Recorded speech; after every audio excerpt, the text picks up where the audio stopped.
boa tarde. A gente sempre ouve que em momentos de crise os setores da cultura são os que mais sofrem. Na última sexta-feira, o ministro interino da Cultura, João Batista de Andrade, pediu demissão. Ele é o terceiro a deixar a pasta em um ano. Quais os desafios desta área e como responder às demandas da população que são tão diversas? Nós recebemos hoje André Sturme, secretário municipal de Cultura de São Paulo, e também o filósofo Luiz Felipe Pondé, professor da FAAP e também da PUC de São Paulo. E você pode participar da nossa conversa mandando suas perguntas e também comentários. Pode ser via Facebook ou ainda pelo Twitter. Os endereços estão aí na sua tela.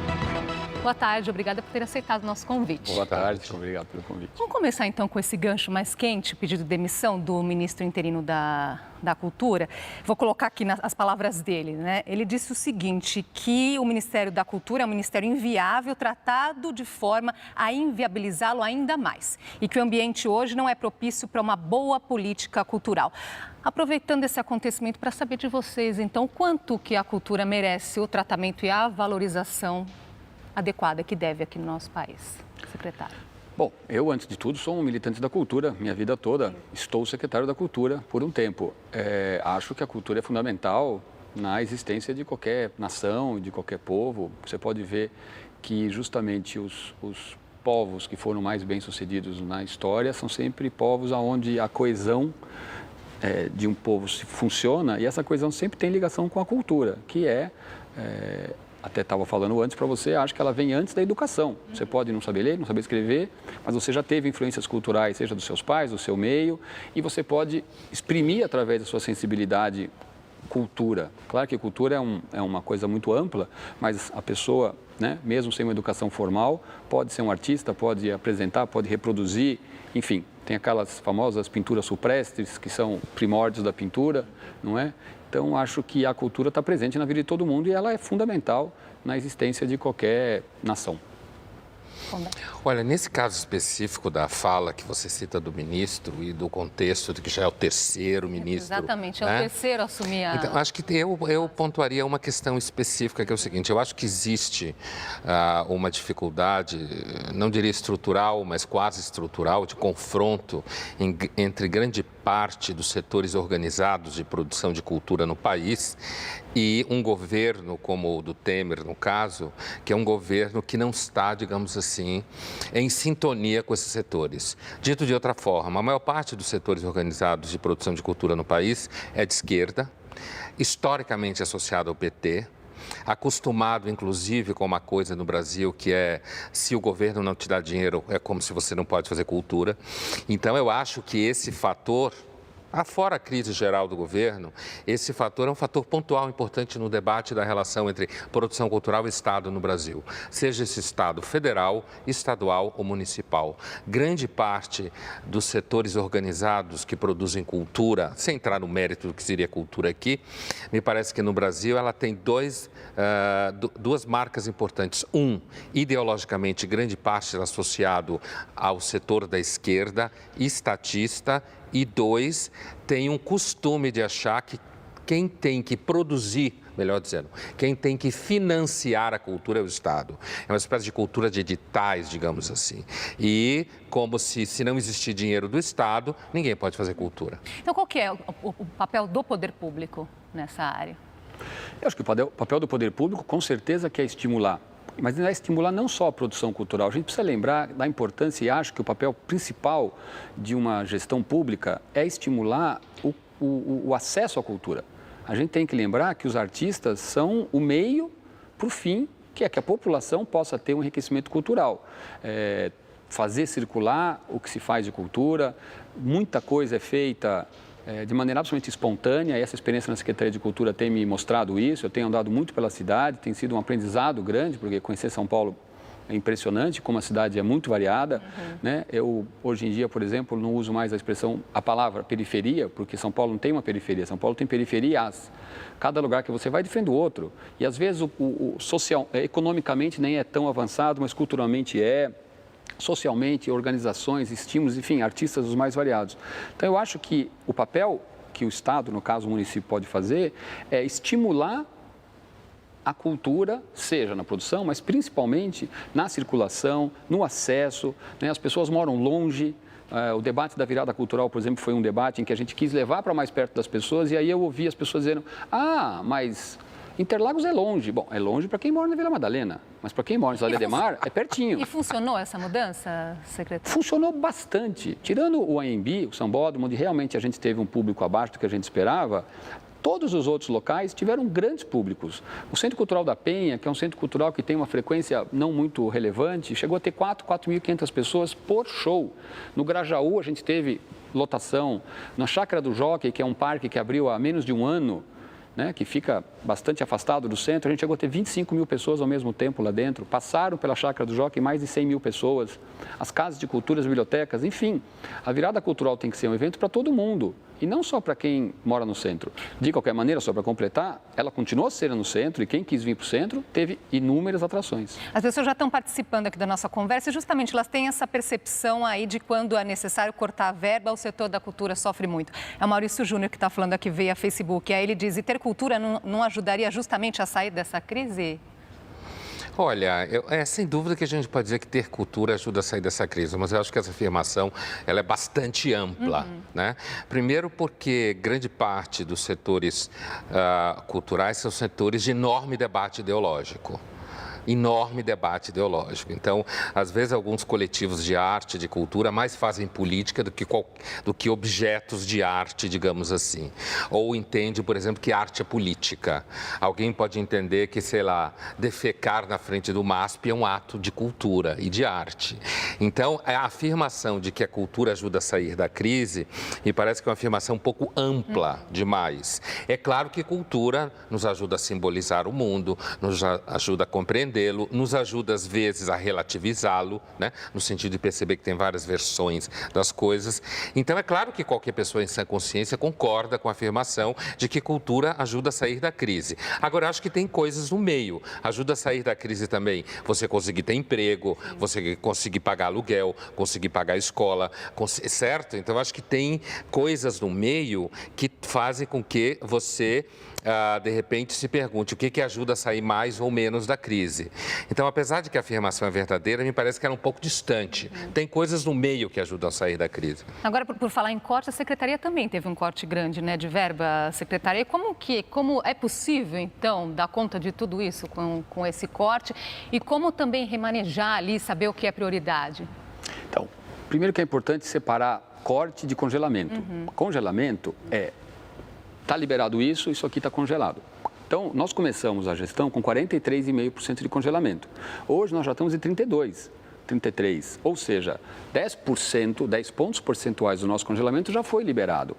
Por que isso é feito? É feito porque qualquer governo, não só esse, a gestão passada também tinha congelamento e a anterior também tinha congelamento. Todo governo no início do ano congela uma parte para ver como é que vai ser a arrecadação e assim por diante. Não cabe a mim defender essa política da Fazenda, só estou explicando. O meu papel como secretário da Cultura é toda semana ir lá e batalhar por recursos. O que eu posso dizer para você é que todos os programas que a Secretaria da Cultura tinha estão funcionando. Todas as unidades das escolas de cultura estão funcionando. A gente tem programação em todos os equipamentos culturais da Prefeitura, que as pessoas não sabem, são 54 bibliotecas, são 12 centros culturais, 20 casas de cultura, os teatros. Todos eles têm programação todo final de semana. Então, o que o gestor de cultura tem que fazer quando o recurso é um pouco menor? É usar de criatividade, buscar artistas que possam trabalhar, discutir os cachês. A gente fez a virada cultural desse ano, voltando para a virada, com 900 apresentações. No ano passado foram 600. Só que esse ano a gente pôs um limite, um teto para os cachês. Ninguém ganhou mais de 70 mil reais. Na virada do ano passado, teve gente que ganhava 150, 180 mil reais. Então, eu acho que a política pública de cultura tem que ser feita maximizando os recursos existentes. Agora, vocês estão falando muito aí da definição, usaram quem produz cultura, quem consome cultura. Eu sei que é, assim, uma definição muito ampla, né? Mas é possível explicar aqui para as pessoas, quando falamos em cultura, né? A Secretaria da Cultura, o que é cultura? Olha, a gente pode começar, para começar localmente, nós estamos na TV Cultura, certo? Por isso, normalmente se entende que é uma produção ligada ao conhecimento, a priori sem nenhum interesse, né? De lucro, de cara. e que visa levar o conhecimento às pessoas. Se você ampliar um pouco o entendimento de cultura, é claro que cultura também significa dinheiro. Tem muita gente que vive financeiramente de dinheiro. E normalmente os grupos que produzem cultura reclamam muito se ganhar menos, apesar de dizer que estão preocupados só com cultura, né? Quando você tira o dinheiro, a gente sabe que o bolso é o órgão mais sensível do homem, sempre foi. Então já tem primeiro, a definição de cultura compreendida como levar o conhecimento às pessoas de forma desinteressada, porque isso as torna informadas e cultas. Né? Tem um outro entendimento de cultura, que é uma forma de viver de algumas pessoas que produzem, sei lá, livros, filmes, teatro, quadros, seja lá o que for, música, e vivem disso. Portanto, a cultura aí é um bem, como qualquer outro, através do qual pessoas vivem financeiramente.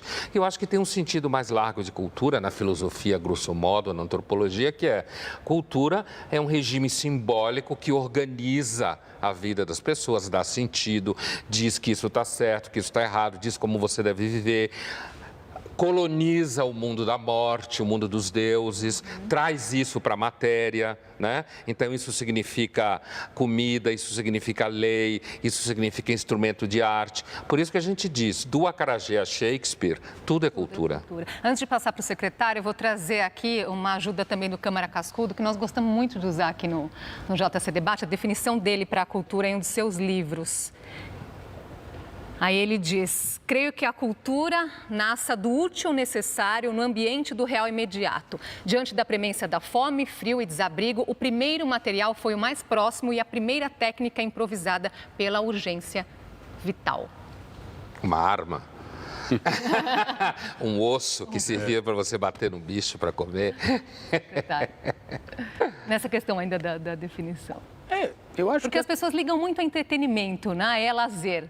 É muito mais do que isso. Claro, é muito mais. Acho que o Pondé fez aqui as várias definições. Essa definição, quando você vê, de novo, as pinturas rupestres lá atrás, ou quando você vê uma catedral como a Notre Dame em Paris, ou a de Colônia, ou quando você vê um artesão que faz pequenos bonecos de argila, tudo isso é cultura, tudo isso são manifestações culturais, como também é cultura um espetáculo da Broadway que custa milhões de dólares para ser produzido, ou um filme americano de Hollywood. A gente pode gostar ou não gostar, mas tudo isso são elementos culturais que formam a cultura de uma época. Pois é, a gente pode gostar e não gostar. Você falou assim, um filme da Broadway, exemplos diferentes, mas não é também papel um pouco do poder público apresentar esse diferente? Você comentou aqui que está descobrindo várias, a gente fala em periferia de São Paulo, e são várias as periferias, então são várias manifestações culturais.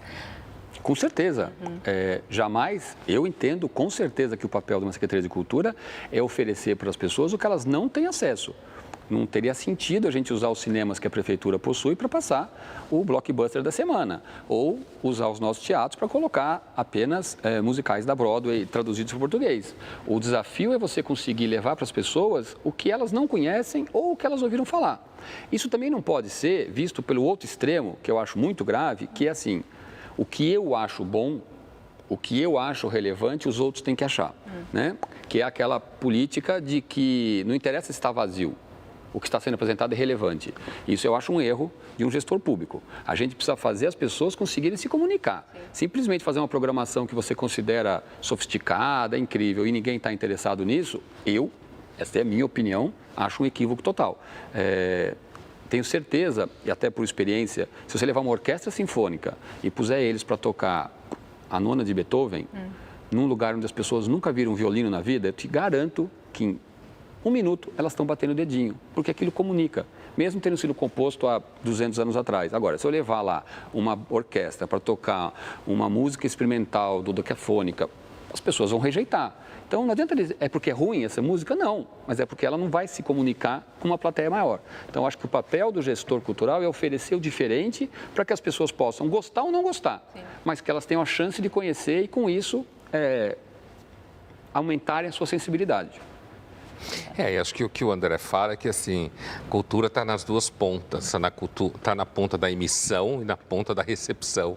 Então, assim, eu reconheço um produto cultural como interessante na medida em que eu tenho algum tipo de repertório que me torna capaz de reconhecê-lo como importante. Então, o conceito de cultura é um conceito extremamente complicado, justamente porque ele é muito amplo. Alguns anos atrás, em antropologia, criticavam o conceito de cultura, dizendo que não serve mais para nada, porque tudo virou cultura.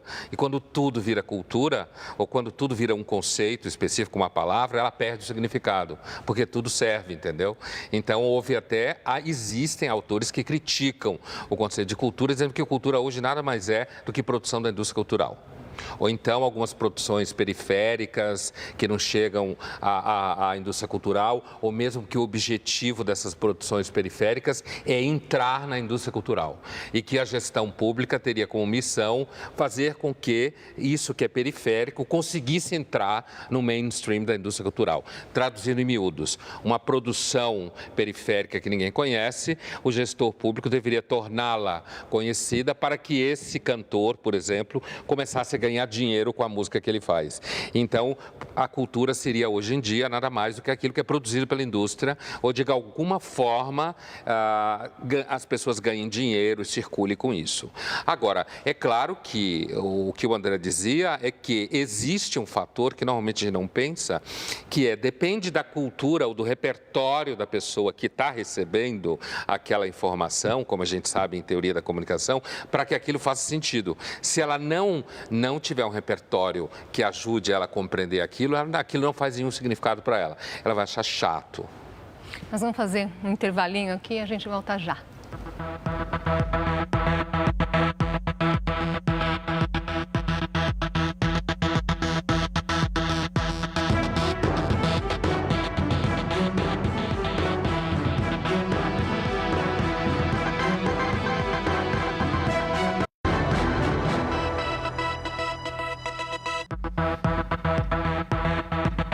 Já estamos de volta com o JC Debate. Hoje conversamos sobre os desafios da área da cultura com a agente secretário municipal de cultura de São Paulo, André Sturme, e o filósofo Luiz Felipe Pondé, professor da FAAP e também da PUC de São Paulo.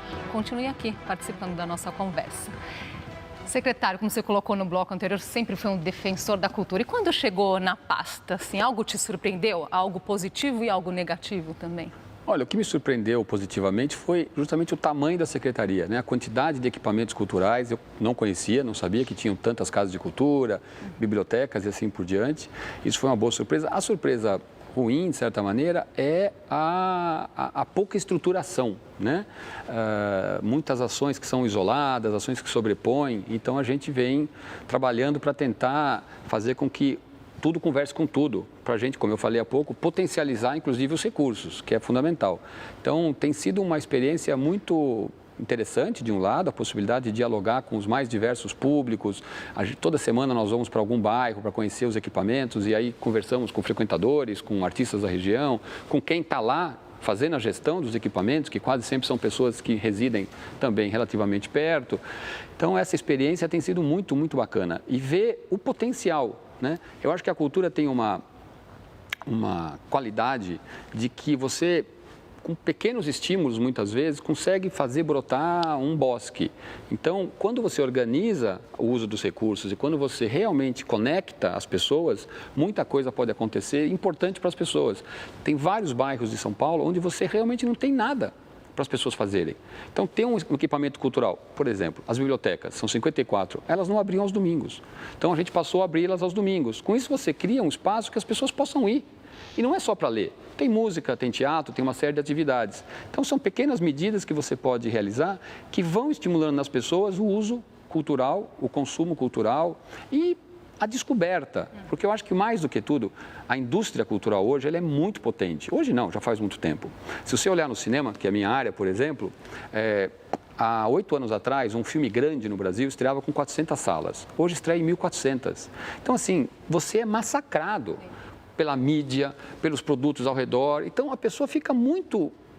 Ela vai ver o filme meio que por inércia. Então, a chance da gente oferecer para as pessoas diferentes objetos culturais, diferentes saberes, diferentes formatos, diferentes opções, de novo, eu acho ótimo quando alguém diz assim, não gosto disso, mas eu já vi. O problema é quando a pessoa não gosta porque ela nunca viu. Não dá para dizer que não gosta sem ter experimentado. Exatamente. Né? E não gostei, essa é a frase. A Sandra Margoni, ela fala aqui com você, Pondé. Ela fala, se Pondé disse que cultura não precisa de dinheiro, então o artista vive de vento? Ela pergunta. De forma nenhuma eu disse isso, né? De forma nenhuma. O que eu disse é que, eu imagino, daí ela tenha partido essa ideia um tanto equivocada de que a missão, é entendido que a missão da gestão pública, da cultura, é fazer com que produtores culturais ou agentes culturais periféricos entrem ou sejam conhecidos pela indústria cultural e, com isso, eles consigam ganhar dinheiro, né? E sobreviver disso. Inclusive, uma das definições de cultura que eu dei é aqueles objetos que as pessoas produzem e vivem disso. Então, eu não disse o que ela achou, de forma nenhuma. Agora, já que ela achou isso, eu acho interessante pontuar o seguinte. O que eu acredito é que muitas vezes existe por parte do mundo cultural, digamos, todos os agentes, artistas, escritores, ou seja lá o que for, atores, um certo vício que é achar que quem deve dar esse dinheiro é o Estado. Eu acho esse vício no Brasil muito comum. Eu acho que o artista, em geral, entendido aqui como agente cultural em geral, ele sim deve viver, mas e sim no Brasil é difícil, mas sim ele deve procurar viver e ganhar dinheiro não só do Estado. E no Brasil me parece haver sim um vício de comportamento de que todo artista acha que tem que viver de alguma forma do Estado e isso atrapalha bastante a gestão, eu imagino. Tem muita gente aqui defendendo mais verba para a cultura, por favor, a Rosana Esther, mais verba, mais cultura, por favor. Aí, nesse sentido ainda da questão das verbas, secretário, você tem enfrentado também manifestações nesse sentido de corte de verbas, até algumas mudanças em alguns editais. Como responder a essas manifestações? Então, a primeira resposta é que eles estão batendo na porta errada. Porque quem congelou os recursos da cultura não foi a cultura, foi a Secretaria da Fazenda, né? A cultura, nós estamos prontinhos, ávidos por recursos para gastá-los. Todos os recursos que a gente descongelou viraram editais. A gente fez editais para circo, para música, para o reggae, que nunca havia acontecido. Fizemos o mês do hip hop em parceria com as lideranças do hip hop, onde foram investidos R$1.400.000. Foram mais de 1.000 atividades do hip hop espalhadas por toda a cidade de São Paulo. Enfim, temos colocado editais na rua. Como eu falei agora há pouco, temos programação cultural em todos os equipamentos. E o recurso que temos, o recurso investimos. Mantemos os programas funcionando, a EMI, a Escola de Música, está funcionando perfeitamente. Os programas PIA e Vocacional na área da cultura iniciaram já em maio, como todos os anos. Enfim, dentro do recurso finito que nós temos, nós estamos produzindo, ou seja, estamos estimulando a circulação, a produção cultural, com total autonomia, com total liberdade. Iniciamos o projeto de apoio ao grafite, o MAR, que foi um pedido específico do prefeito. Enfim, já teve a primeira instalação no Tucuruvi, essa semana vamos ter em Matarazzo. Enfim, 8 programas serão feitos. E quais são justamente os planos, já que você tocou nesse assunto? Nós temos, né, a imagem desse projeto também, secretário, que foi uma polêmica também no início da sua gestão, né, com os grafites que foram apagados e depois se deu agora essa solução. Exatamente. Como é que está? Então, foi um sucesso. A gente fez esse edital, um edital inédito de produção de grafites, de apoio. Foi uma comissão de artistas que selecionou, portanto, não teve nenhum tipo de censura, nenhum tipo de problema. O primeiro foi no Tucuruvi, que são essas imagens que vocês estão vendo, um coletivo, um grupo grande de artistas, esse muro grande numa avenida que vivia pichada, agora está bonita, e vão ser mais 7 projetos que serão apoiados com recurso financeiro, com tinta e com autorização. Então, não é de maneira nenhuma querer amarrar o grafite. As pessoas podem continuar fazendo grafite onde elas quiserem, desde que elas tenham autorização. O que esse programa propõe é, primeiro, uma, vamos dizer, legitimação, ou seja, a prefeitura reconhece o grafite como arte. Não quer dizer que ele não fosse antes, mas, enfim, a gente está fortalecendo essa imagem. Segundo, estamos apoiando artistas que raramente têm apoio do poder público. E, inclusive, um bom exemplo do que disse o Pondé. A maior parte dos grafiteiros faz a sua arte sem nenhum apoio do governo. Ou seja, nós estamos apoiando para que eles possam fazer mais, eventualmente melhor, e em locais que não podia antes. Imagino, e que é um desafio nesse sentido também, né? Assim, alinhar o que a administração pública oferece também e ouvir o que a rua quer. Eu acho que isso, no aspecto de cultura urbana, especificamente, acho que tem, primeiro, a cultura urbana, ela acabou se transformando muito numa produção que tem a ver com as dificuldades do dia a dia, que tem a ver com a diversidade cultural que está na cidade, com os conflitos dentro dessa diversidade, com os estranhamentos e com as misturas, as hibridações, como se fala. Então, você pega uma cidade como São Paulo, qualquer outra grande cidade, a cultura urbana fala muito desses, digamos, dessas dificuldades e encontros que uma vida nessa panela de pressão que é uma cidade faz. Outra coisa, eu acho que a cultura urbana, ela também acaba, hoje em dia, sendo um celeiro fértil para uma reflexão sobre o modo de viver na cidade. Então, você tem aí uma espécie de convergência entre o que seria cultura urbana e uma reflexão sobre o urbano enquanto tal, urbanismo, a ocupação de espaços, né? Uma forma de, por exemplo, uma cidade como São Paulo, que não tem praia, digamos assim, grosso modo, então você precisa de espaços onde o lazer seja de alguma forma encampado pela cultura. Então você tem espaços onde você possa conviver, e alguns chamam de experimentações urbanas, experimentações culturais. Então eu vejo a cultura no espaço urbano como um lugar justamente para se vivenciar e se dar nome aos conflitos, aos encontros e uma reflexão sobre o que vai ser a cidade, né? Está chegando ao fim, nosso programa passou rapidinho. Secretário, para finalizar, então, qual que é o seu maior desejo aí na frente da pasta?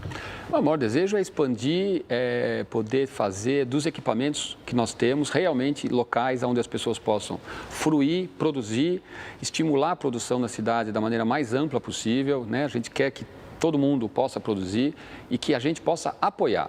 Eu acho que o Pondé colocou bem também, não dá para imaginar que toda a cultura será feita com recursos da Secretaria Municipal de Cultura, né? Nós teríamos que ter um recurso infinito para isso. Mas acho que é o nosso papel estimular a produção, estimular o acesso, estimular usar o recurso da maneira mais eficiente, eficaz, para que mais pessoas se beneficiem dele.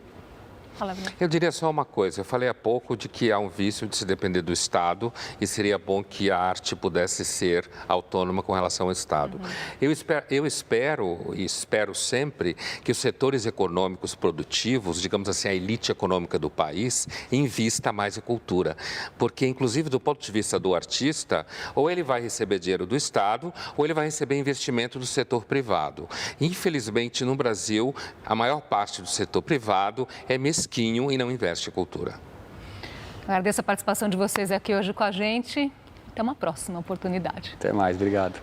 Obrigada pela sua companhia e uma ótima tarde para você.